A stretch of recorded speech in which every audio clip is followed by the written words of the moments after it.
नमस्कार। आइए सुनते हैं मालती जोशी जी की लिखी कहानी सूली ऊपर सेज पिया की। जब से सुजाता ने बताया था कि सुरेंद्र अपने पिता की बरसी पर आया हुआ है, तब से मन में आशा की नई कोपलें फूटने लगी थीं। आशा ही क्यों, मुझे तो विश्वास था कि वह जरूर मिलने का यत्न करेगा। घर पर न सही, कॉलेज में, लाइब्रेरी में या फिर किसी दोस्त के घर ही सही, पर मिलेगा जरूर। कम से कम फोन तो कर ही लेगा। पर एक एक करके 5 दिन बीत गए और मेरी आशा निराशा में, हताशा में बदलती चली गई। मुझे पहले ही समझ लेना चाहिए था कि बात अब पहले की सी नहीं रह गई है। पिछले दिनों उसके पत्रों की संख्या निरंतर घटती गई है, उनमें अंतराल बढ़ता गया है और ऊष्मा तो एकदम समाप्त हो गई है। पिछले 8-10 महीनों से तो पत्राचार एकदम ठप सा था। मन ही मन में उस संबंध को तिलांजलि दे चुकी थी कि सुजाता ने मन में सोई चाहत को जगा दिया। मैं एक बारगी फिर प्रतीक्षा के भंवरजाल में खो गई। पूरे 5 दिन तक प्रतीक्षा करने के बाद मेरा धैर्य चुक गया। मुझे डर होने लगा कि मैं अगर यूं ही मान लिए बैठी रही तो वह बिना मिले लौट जाएगा, पता नहीं कितने सालों के लिए, और मैं फिर उसी मोहक भ्रम को सीने से लगाए राह तकती रह जाऊंगी। उम्र हाथों से रेत की तरह फिसलती रहेगी और एक दिन जिंदगी अनाम अंधेरों में गुम हो जाएगी। नहीं, इस चक्रव्यूह को तोड़ना ही होगा। जिस घर में मुझे शहनाई के मंगल स्वरों के साथ प्रवेश करने की आस थी, वहां इस तरह चोरी छिपे जाना जरा भी अच्छा नहीं लग रहा था। पर मजबूरी थी। यही एकमात्र अवसर था जो मेरे भाग्य को निर्णायक मोड़ दे सकता था, और मैं इस अवसर को खोना नहीं चाहती थी। दूर से ही देख लिया था कि सुरेंद्र की माँ लॉन चेयर पर बैठी कुछ बुन रही हैं। गेट खोलते हुए मेरे हाथ कांप गए। आवाज सुनकर उन्होंने सिर ऊपर उठाया। मैंने नमस्ते की, पर वहां परिचय की आज नदारद थी। मेरा मन बर्फ होने लगा, पर जरा सा आगे बढ़ते ही जान गई कि सुरेंद्र की माँ नहीं, कोई और है। इस उम्र में आकर शायद सभी औरतें एक सी लगने लगती हैं। वे बराबर मुझे देखे जा रही थीं। उनका यह अजनबीपन ही मेरा संबल बन गया। पास पहुंचकर मैंने बड़े सहज भाव से पूछा, सुरेंद्र जी घर पर हैं क्या? सुबह से नजर तो नहीं आया, पूछती हूँ। फिर उन्होंने पीछे मुड़कर आवाज दी, मनीष, सुरेंद्र का कुछ पता है कहाँ गया है? मांडू गया है। पीछे की ओर से एक आवाज आई। वहां केवल कुर्सी की पीठ ही नजर आ रही थी। मांडू क्यों? अपनी मेम को घुमाने ले गया है। आप क्या समझ रही हैं कि तीरथ करने गया है? मैं क्या समझूंगी, समझना तो उसे चाहिए। जब से आया है घूम ही रहा है।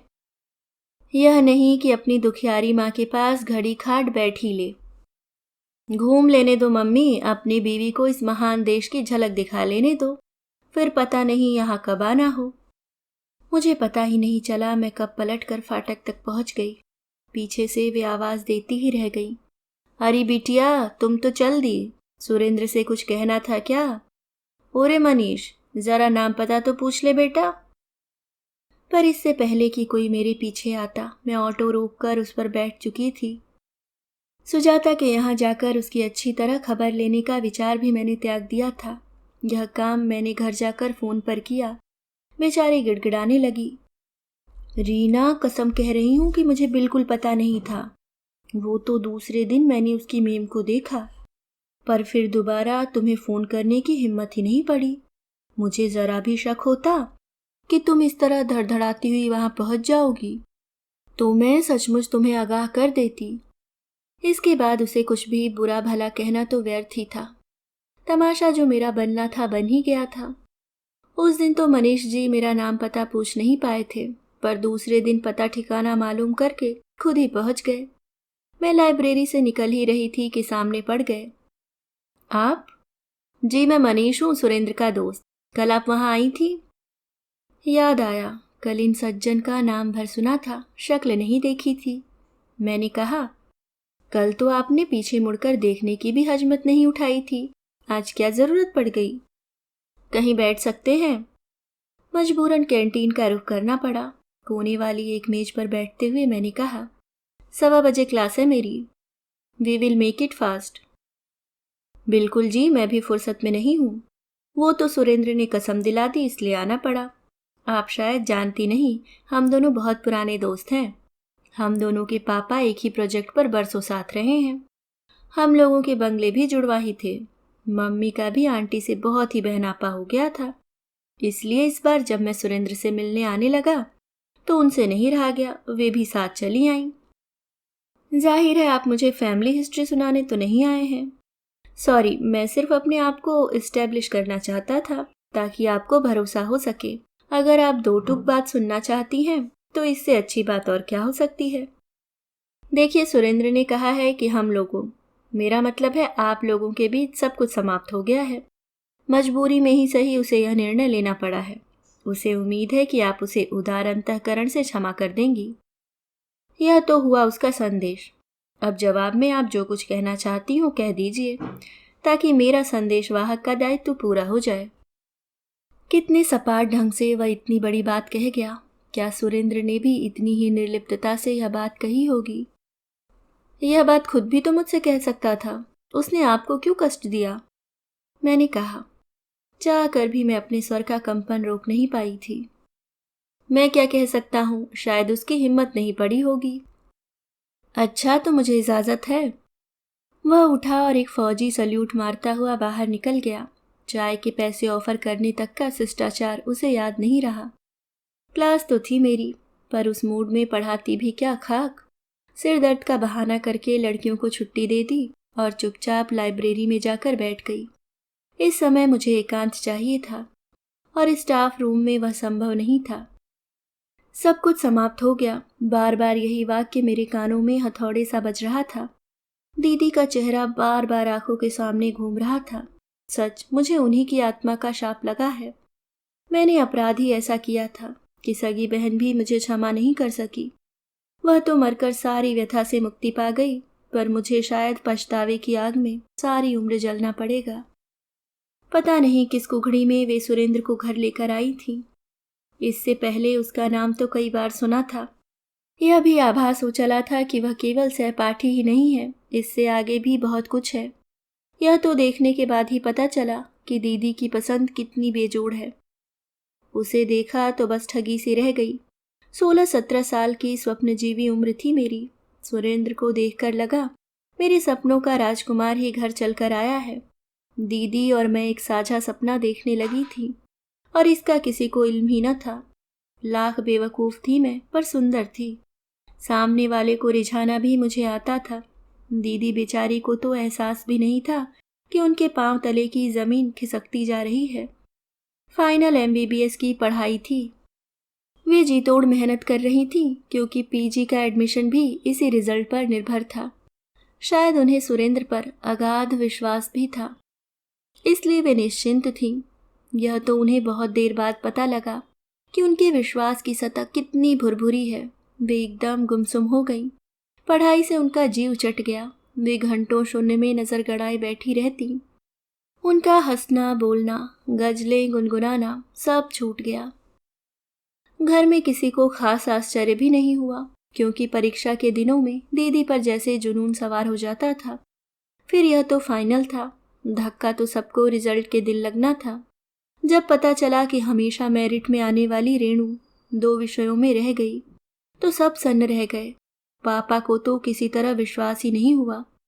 बार बार रिवैल्यूएशन के लिए जिद करते रहे, पर दीदी ने साफ मना कर दिया, क्योंकि वे खुद जानती थीं कि परीक्षा में क्या करके आई हैं। अभी सब लोग दीदी के रिजल्ट का मातम ही मना रहे थे कि एक धमाका और हो गया। अभी इंटर्नशिप पूरी भी नहीं हो पाई थी और श्रीमान सुरेंद्रनाथ जी पापा से मेरा रिश्ता मांगने आ पहुंचे। पापा तो स्तब्ध रह गए, फिर भी अपना मूड कायम रखते हुए बोले, बरखुरदार, कहीं तुम नामों की गफलत तो नहीं कर रहे? हम लोग तो सोच रहे थे कि तुम और Renu. Yes sir, we are good friends, myself and Renu, but just friends and nothing else. It is Reena I wish to marry. ठीक है, पापा ने संयत स्वर में जवाब दिया। पहले बड़ी से निपट लें, फिर रीना के लिए भी सोचेंगे। पापा के इस जवाब का अर्थ हाँ या ना कुछ भी हो सकता था। मैं और सुरेंद्र दोनों ही पसोपेश में पड़ गए। मुझे लग रहा था कि थोड़ी जल्दबाजी हो गई है।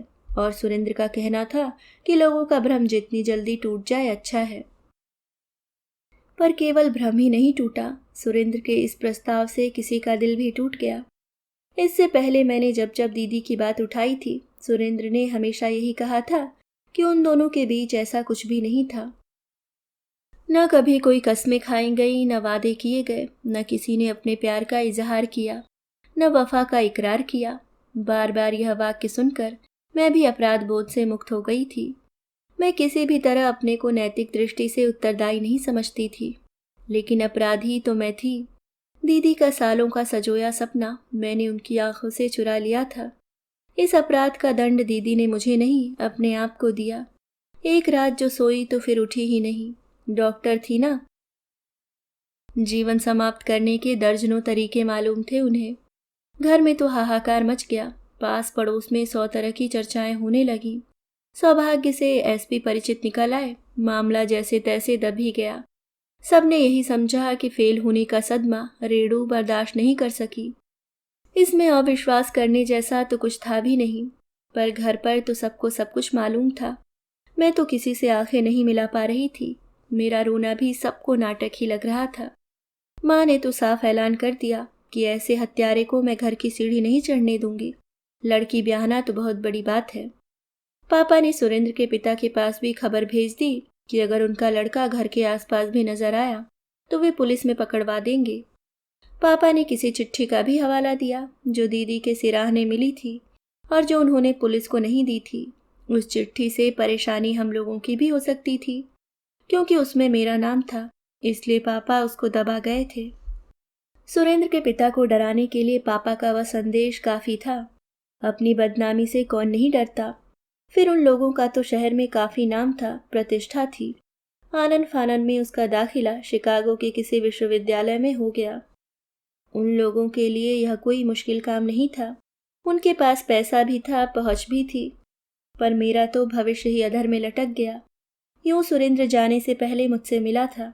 उसके एक दोस्त के घर यह मुलाकात हुई थी। बाद में उसी पते पर पत्र भी आते रहे। जाते हुए सुरेंद्र ने मुझे दिलासा दिया था कि वह डिग्री लेकर तुरंत ही लौट आएगा। तब तक यह मामला ठंडा पड़ चुका होगा। माँ पापा का रुख भी कुछ नरम हो जाएगा। अगर नहीं भी हुआ तो वह तुरंत मुझे लेकर वापस लौट जाएगा। उस देश में पहुंचने भर की देर है। नौकरी तो मिल ही जाती है, फिर डॉक्टर तो कहीं भी पेट भर लेता है। उसके इस आश्वासन के सहारे मैंने 1-2 नहीं, पूरे 7 साल काट दिए। जिंदगी इस बीच अपने ढर्रे से चलती रही। मैंने बीएससी किया, एमएससी किया, फिर एक स्थानीय कॉलेज में नौकरी करते हुए पीएचडी करने लगी। घर में भी स्थितियां बदलती रहीं। भैया की शादी हो गई, 2 बच्चे भी हो गए। मेरी शादी की आस मन में लिए पापा भी चले गए, पर मेरी प्रतीक्षा समाप्त नहीं हुई। इस बीच सुरेंद्र के पत्रों की संख्या घटती रही। उनके बीच का अंतराल बढ़ता चला गया। उनके भीतर की ऊष्मा तो जैसे समाप्त हो गई, पर मैं फिर भी आस का दिया जलाए बैठी रही। और आज श्रीमान जी संदेश भेज रहे हैं कि सब कुछ समाप्त हो गया। सच बहुत कड़वा होता है, परंतु अगर पचाने की सामर्थ्य हो तो उससे अच्छी कोई चीज नहीं है। मैंने भी जब एक बार हिम्मत करके उस सत्य को स्वीकार कर लिया तो लगा मन से एक बोझ उतर गया है। एक झूठ मूठ का नैतिक बंधन था जो छूट गया है। मैं मुक्त हो गई हूँ। मुक्ति का यह एहसास बड़ा ही सुखद था। शाम को घर लौटी तो मेरे हाथ में समोसों का पैकेट और आइसक्रीम का बड़ा सा फैमिली पैक था। पर बुआ को देखते ही दोनों हाथों से झूल जाने वाले राक्षस नदारद थे। बात क्या है माँ, घर में इतना सन्नाटा क्यों है? सब लोग उपाध्याय जी के यहाँ गए हैं। आज समीर का टीका है ना। अरे वाह, हमें तो पता ही नहीं था। और ऐसे महत्वपूर्ण अवसर पर तुम नहीं गई? आंटी क्या सोचेंगी? अब ये लोग गए तो हैं, और सच बताऊं लली, आजकल कहीं शादी ब्याह में जाने का मन नहीं होता। क्यों? अरे हर कहीं बस तुम्हारी चर्चा चल पड़ती है। मेरा तो दिमाग खराब हो जाता है। यही तो मुसीबत है माँ, तुम लोग बस चर्चा ही चलाती हो, कहीं बात नहीं चलाती। माँ आंखें फाड़े मुझे देखती रही। मैं मजाक नहीं कर रही माँ, सच कह रही हूँ। अगर कोई बंदा भूले भटके राजी हो जाता है तो मैं तैयार हूँ। माँ अब भी अपलक मुझ पर आंखें गड़ाई थी। तुम लोग खुद तो कुछ सोचते नहीं, मैंने बुरा सा मुंह बनाकर कहा। तभी मुझे बेशर्मी पर उतर आना पड़ा है। माँ ने एकदम मुझे आंख में भर लिया। वे बार बार मेरा माथा चूमती रहीं। मेरी इस अप्रत्याशित घोषणा से उन्हें कितनी राहत मिली थी, यह साफ जाहिर था। वैसे यह घोषणा स्वयं मेरे लिए भी अप्रत्याशित थी। अपने इस निर्णय पर मैं खुद भी चकित थी और अपनी हिम्मत को दाद दे रही थी। 4-5 दिन बाद भैया मेरे कमरे में आए। बेबी, मैं यह क्या सुन रहा हूँ? आपने ठीक ही सुना है, मैंने छूटते ही उत्तर दे दिया। बेकार की नाटकबाजी करने का कोई मतलब नहीं था। सालों बाद भैया मेरे कमरे में आए थे, तो उनका मकसद क्या होगा मैं समझ ही गई थी। भैया ने शायद बड़े ही घुमावदार वार्तालाप की अपेक्षा की होगी। मुझसे इतना सीधा सपाट उत्तर पाकर वे चकित तो हुए, पर उन्हें तसल्ली भी हुई। प्रसन्न मुद्रा में बोले, चलो अच्छा हुआ, देर से ही सही तुमने एक सही निर्णय तो लिया। अच्छा, एक प्रस्ताव आया है, विचार करोगी? मतलब मेरे निर्णय लेने भर की देर थी, प्रस्ताव जैसे प्रतीक्षा में ही थे। मैं सुबह डिटेल्स दे जाऊंगा, वैसे मुझे तो ठीक ही लग रहा है। तो बस फिर ठीक ही होगा भैया, मुझे और क्या विचार करना है। वैसे भी उम्र के इस मोड़ पर आकर अब ज्यादा मेन मेख निकालने की गुंजाइश कहाँ रह जाती है। ऐसी कौन सी उम्र हो गई है तुम्हारी? उनके स्वर में स्नेह का पुट था। आप मुझे जिंदगी भर बेबी कहते रहेंगे तो क्या मैं बेबी ही रह जाऊंगी? फिर भी जिंदगी भर का सवाल है, विचार तो करना ही चाहिए। मैं अभी डिटेल्स भिजवाता हूँ। और सचमुच मिंकू बाबा थोड़ी देर बाद लिफाफा दे गया। यह मेरे जीवन में आया पहला प्रस्ताव था। धड़कते दिल से लिफाफा खोला। विवरण से पहले फोटो पर नजर गई और मैं धक से रह गई। यह तो वही सज्जन थे, मनीष, सुरेंद्र के अभिन्न मित्र। उतनी रात को मैं भागी भागी भैया के कमरे में गई। बाद में बहुत शर्म भी आई, पर उस समय तो कुछ होश ही नहीं था। भैया, मैंने हाफते हुए कहा, आपने कहा था कि यह प्रस्ताव आया है, तो किसके थ्रू आया है? लड़के की माँ खुद आई थी, भाभी ने बताया। वे लोग यहाँ अपने किसी रिश्तेदार के यहाँ आए हुए हैं। वहीं उन्होंने तुम्हें देखा था। भाभी सीधे मेरी आंखों में देख रही थी। शायद वे यह पढ़ने की चेष्टा कर रही हों कि उन लोगों ने मुझे कहाँ देखा था। भैया, मैंने भाभी को अनदेखा करते हुए कहा, क्या आप जानते हैं कि यह शख्स सुरेंद्र का दोस्त है? भैया कुछ देर सोचते रहे, फिर बोले, बेबी, हम तो यह रिश्ता मांगने नहीं गए थे, उन लोगों ने ही प्रस्ताव भेजा है। अच्छा, मान लो अगर वह सुरेंद्र का मित्र नहीं होता, तब क्या तुम्हें आपत्ति होती? आपत्ति तो मुझे अब भी नहीं है, पर सोचती थी चाय पानी का एक फॉर्मल राउंड हो जाता। सो तो होगा ही, आखिर मैं भी तो उन लोगों से अभी मिला नहीं हूँ। एंड डोंट वरी, तुम्हें भी अपनी शंकाओं के समाधान का पूरा मौका मिलेगा। चाय पानी का वह फॉर्मल राउंड बहुत ही शानदार रहा। इस घर में इस किस्म का यह पहला आयोजन था। दीदी तो इस तरह की किसी संभावना से पहले ही चली गई थी। मैंने भी अब तक कोई मौका नहीं दिया था। माँ ने जैसे सारे अरमान निकाल लिए थे। मजे की बात तो यह थी कि भाभी भी बिना मुंह चढ़ाए माँ का हाथ बटा रही थी। घर भी उन्होंने खूब अच्छी तरह से सजाया था। मुझे लगा जैसे मेरी शादी के लिए वे सबसे ज्यादा उत्सुक हैं। उन लोगों ने नंबर किसी होटल का दे रखा था। मतलब वे लोग सुरेंद्र के यहाँ से विदा ले चुके थे, पर अब भी शायद मेरे लिए शहर में टिके हुए थे। फोन पर उन्होंने जो समय दिया हुआ था, ठीक उसी समय वे घर में दाखिल हुए। वे लोग मतलब माँ और बेटा, तीसरा कोई नहीं था। मैं पैर छूने को झुकी तो मम्मी जी ने अंक में मुझे भरकर मेरा माथा चूम लिया। मैं समझ गई कि यह चाय पार्टी तो महज एक औपचारिकता है, चुनाव तो मेरा हो चुका है। उसकी प्रतिक्रिया का पता नहीं चल रहा था। उन्होंने एक बार भी आंख उठाकर मेरी ओर नहीं देखा था। बस भैया से सरकार की विदेश नीति या रुपयों के अवमूल्यन और गरिष्ठ विषयों पर बात करते रहे, या फिर मिंटू टिंकू से नर्सरी राइम्स सुनते रहे। मैंने अपने को बड़ा अपमानित और उपेक्षित सा महसूस किया। बड़ी देर बाद भैया को मेरी इस मनस्थिति का अंदाजा हुआ। उन्होंने बड़ी तरकीब से महिला मंडल को घर दिखाने के बहाने भीतर भेज दिया। बच्चों को खेलने के लिए कहकर खुद भी एक जरूरी फोन करने के लिए अपने कमरे में चले गए। मनीष जी चुपचाप यह नज़ारा देखते रहे, फिर सबके इधर उधर हो जाने के बाद बोले, यह साइलेंस जोन प्रस्थापित करने की क्या जरूरत थी? मुझे तो ऐसा खास कुछ पूछना नहीं है। पर मुझे तो पूछना है। वे आश्चर्य में भरकर मुझे देखने लगे। आप लोग एकाएक मुझ पर इतने कृपावंत कैसे हो गए हैं? यह तो मम्मी ही बता सकती हैं। या फिर आप ही बता दीजिए कि उस दिन पहली ही झलक में आपने उन पर क्या जादू कर दिया था। बस दिन रात आप ही की चर्चा करती रहीं। फिर बाद में जब सारा इतिहास मालूम हुआ तब तो जैसे उन्हें जिद सवार हो गई, मुझसे पूछा तक नहीं और यहाँ आकर खुद प्रपोजल दे गई। मतलब प्रपोजल में आपकी मर्जी नहीं है? ऐसा मैंने कब कहा? मम्मी मुझे गोद में लेकर तो फेरे नहीं लेंगी। कुछ निर्णय तो मुझे खुद ही लेने होते हैं। अब इस बात का कोई क्या मतलब निकाले? क्या यह भला आदमी इतनी सी बात नहीं कह सकता कि वह स्वयं भी इस विवाह के लिए उतना ही उत्सुक है? हिप्पोक्रेट। एक आखिरी सवाल, और क्या बता सकेंगे कि इस प्रस्ताव के मूल में क्या कारण था?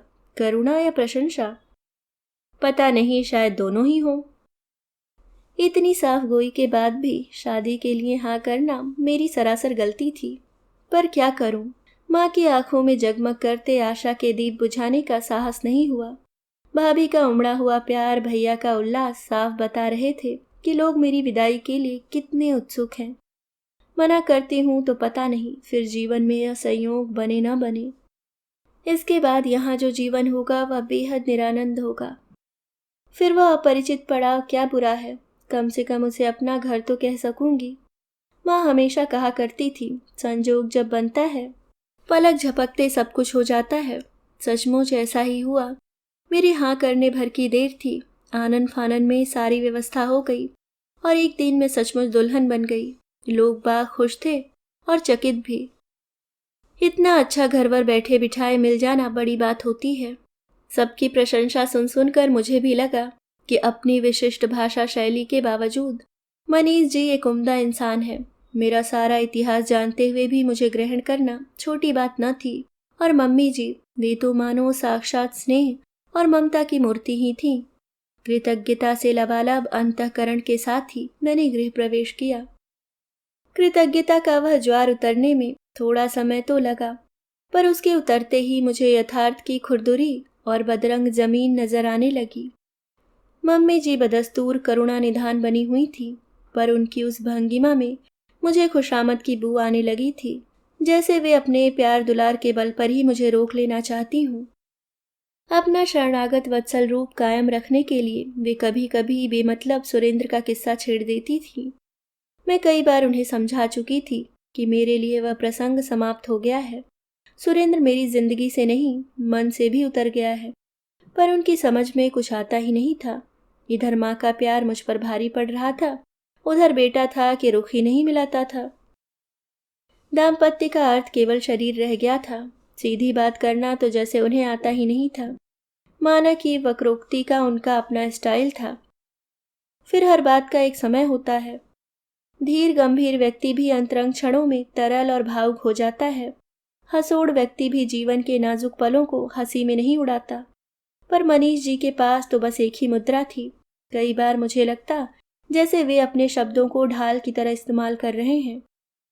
वे मुझसे एक निश्चित दूरी बनाए रखना चाहते हैं, इसलिए कमरे में आते ही मुझे लगता जैसे मैं एक अजनबी के साथ कैद हो गई हूँ।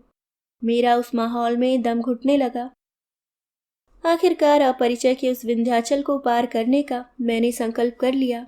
एक रात सारी कश्मकश को समाप्त करते हुए मैंने पूछ ही लिया, एक बात बताएंगे, यह शादी क्या आपकी मर्जी से हुई है? यह सवाल तुम पहले भी पूछ चुकी हो, दोबारा पूछने की जरूरत भी तो पड़ सकती है। तुम्हें कोई शिकायत है? कहते हुए उन्होंने इस तरह घूरकर देखा कि घृणा, लज्जा और ग्लानि से मैं भीतर तक सिहर उठी। बड़ी देर तक आंख उठाने का साहस नहीं हुआ। उसी तरह नजरें झुकाए मैंने कहा, यह मेरे प्रश्न का उत्तर नहीं है।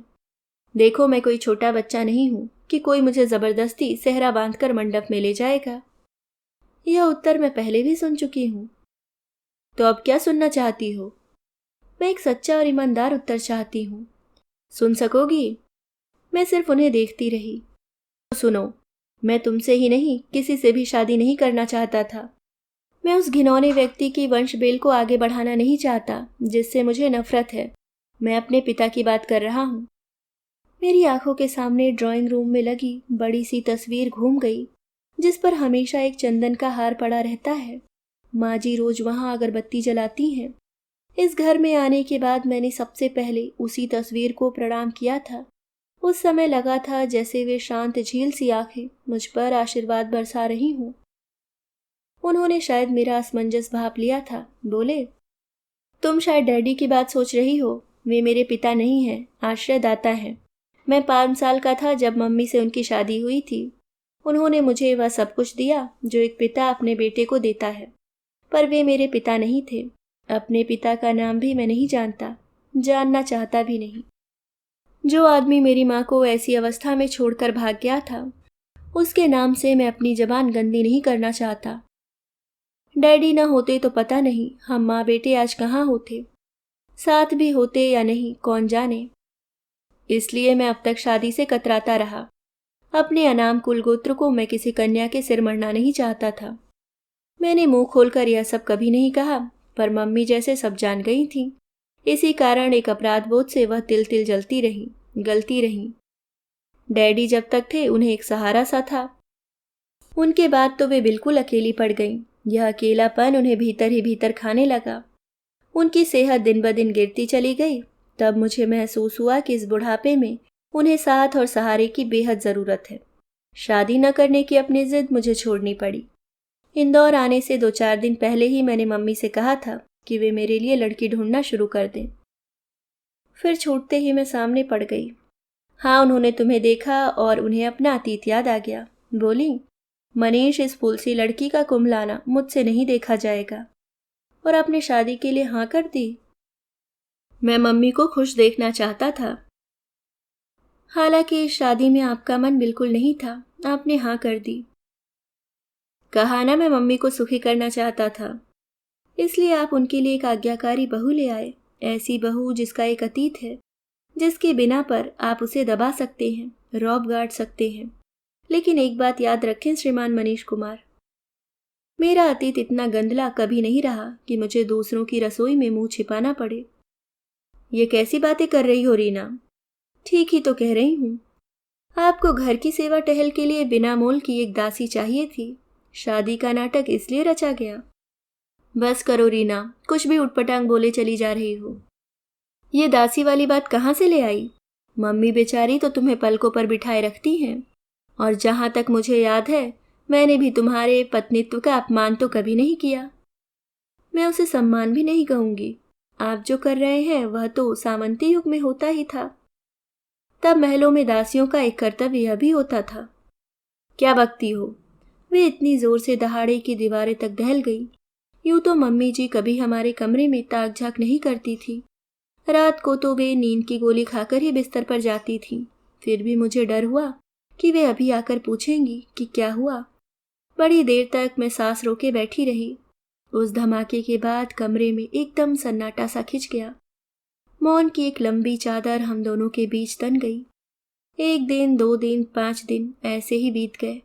फिर एक सुबह पता लगा कि श्रीमान जी यात्रा पर जा रहे हैं। मुझसे तो किसी ने कुछ भी नहीं बताया। वह तो मैंने इन्हें सूटकेस जमाते देखकर अंदाजा लगाया था। वे कहीं जा रहे हैं। कितने दिनों के लिए जा रहे हैं यह मैंने माँ बेटे की बातचीत से जाना। मम्मी जी कह रही थी, बेंगलोर तो सुनते हैं बड़ा खूबसूरत शहर है, रीना को साथ क्यों नहीं ले जाते, वह भी घूम लेगी। शादी के बाद तुम लोग कहीं गए भी तो नहीं। चले जाएंगे मम्मी, जिंदगी पड़ी है। पर 15 दिन यहाँ अकेले तो वह बोर हो जाएगी। वहाँ तो और भी बोर होगी। यहाँ कम से कम घर में तो है, वहाँ होटल में अकेले क्या करेगी। ऑफिशियल टूर में फैमिली को ले जाना बेकार है मम्मी। मैं अगले महीने लंबी छुट्टी के लिए अप्लाई कर रहा हूँ। फिर कुछ प्रोग्राम बनाएंगे। न हो तो उसे 4 दिन के लिए इंदौर भेज दो। माँ से भाई भाभी से मिल आएगी। कायदे से तो पहली बार उन्हें लिवाने आना चाहिए था। कायदे से तो हमने कुछ भी नहीं किया मम्मी। फिर इसी रस्म पर इतना जोर क्यों? वैसे वहां से चलते समय भाई साहब ने पूछा भी था, पर मैंने मना कर दिया था। कहा था खुद छोड़ आऊंगा। और अब उसे अकेले भेज दूं? तुम भी किस युग में जी रही हो मम्मी? और ऐसा दूर ही कितना है, कुल 5 घंटे का तो सफर है। दोनों मिलकर मुझे इस तरह डिस्कस कर रहे थे जैसे मैं कोई बेजान चीज हूं। मेरी इच्छा अनिच्छा सुविधा असुविधा से उन्हें कोई मतलब नहीं था। मुझे इतना ताव आया कि मन तो हुआ इनसे पहले ही घर से निकल पड़ूं। इनके जाने के बाद तो घर में सांस लेना मेरे लिए दुश्वार हो गया। जब से सच्चाई का पता चला था, मम्मी के प्यार दुलार से भी मुझे उबकाई आने लगी थी। सारा सारा दिन मैं कमरे में दफन होकर रह जाती। मुझे मम्मी से, उनके बेटे से और अपने आप से भी नफरत हो गई थी। मेरा संस्कारी मन किसी अनाम कुल की वधू होने का आघात सह नहीं पा रहा था, या मुझे अपनी अस्मिता का अपमान सा लगा था। इन पर बेहद गुस्सा आ रहा था। अगर इतने दिनों तक यह बात छिपाई गई कि बुढ़ापे में माँ की प्रतिष्ठा पर आँच न आने पाए, तो मेरे सामने सत्यवादी हरिश्चंद्र बनने की क्या जरूरत थी? ईमानदारी बरतनी ही थी तो फेरी पड़ने का इंतजार क्यों किया गया? रोष तो मुझे अपने घर वालों पर भी कम नहीं था। उनकी तो मति मारी गई थी। इतना तो सोचते कि कोई उनकी चौखट पर आकर लड़की क्यों मांग रहा है। वे तो बस लड़के का रूप रंग, विद्या, बुद्धि और ओहदा देखकर मंत्रमुग्ध हो गए। मम्मी की मिश्री घुली बातों से धन्य हो गए। यह भी नहीं सोचा कि रुपए पैसे से या डिग्रियों से ही कोई मनुष्य नहीं बनता। एक संपूर्ण व्यक्तित्व के लिए और भी कुछ दरकार होती है। कुछ भी हो, एक बात तय थी, और वह यह कि मुझे अब लौटकर यहाँ नहीं आना है। मेरा अनमनापन देखकर एक दिन मम्मी खुद ही बोल पड़ी, रीनू, चाहो तो कुछ दिनों के लिए माँ के पास हो आओ। अकेले जा सकोगी या छोड़ आऊं? मैं तो चली जाऊंगी, मगर आप यहाँ अकेले रह लेंगी? वे एक उदास हंसी हंस दी, जैसे कहना चाह रही हूं कि अकेलापन क्या आज का है। पर दूसरे ही क्षण उन्होंने अपने ऊपर काबू पा लिया। फिर तो वे कमर कसकर मेरी तैयारी में जुट गई। पता नहीं कितनी चीजें बना डाली। फिर 2 दिन तक हम लोग बाजार घूमते रहे। टिंकू मिंकू के लिए मिठाई, खिलौनों और पुस्तकों का ढेर लग गया। बड़ी मुश्किल से मैंने उन्हें कपड़े लेने से रोका। कहा कि छोटे बड़े हो गए तो मुसीबत हो जाएगी। वे तो माँ के लिए, भैया भाभी के लिए भी कुछ लेना चाह रही थी। मैंने ही मना कर दिया। वे कहती भी रहीं कि भैया भाभी तो मेरे लिए बच्चे ही हैं, पर मैंने ही जोर देकर कहा कि वे लोग इस घर से कोई उपहार न लेंगे। दरअसल मुझे संकोच हो आया था। 2 दिन में उन्होंने 250-300 फूंक डाले थे। कपड़ों की बात तो हजारों तक जाती, और श्रीमान जी जाते समय मुझे एक पाई भी नहीं पकड़ा गए थे।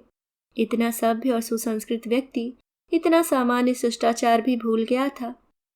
जीवन में अपने को इतना असहाय मैंने पहली बार अनुभव किया। चलते समय जब मम्मी ने पूछा, तुम्हें कुछ पैसे तो नहीं चाहिए, तो मेरे आंसू निकल आए। वे बेचारी यही समझी होंगी कि उनका बिछोह मुझे रुला गया है। अभी के लिए बस इतना ही। आगे की कहानी दूसरे और अंतिम भाग में सुनिए। अभी आप सुन रहे थे मालती जोशी जी की लिखी कहानी सूली ऊपर सेज पिया की।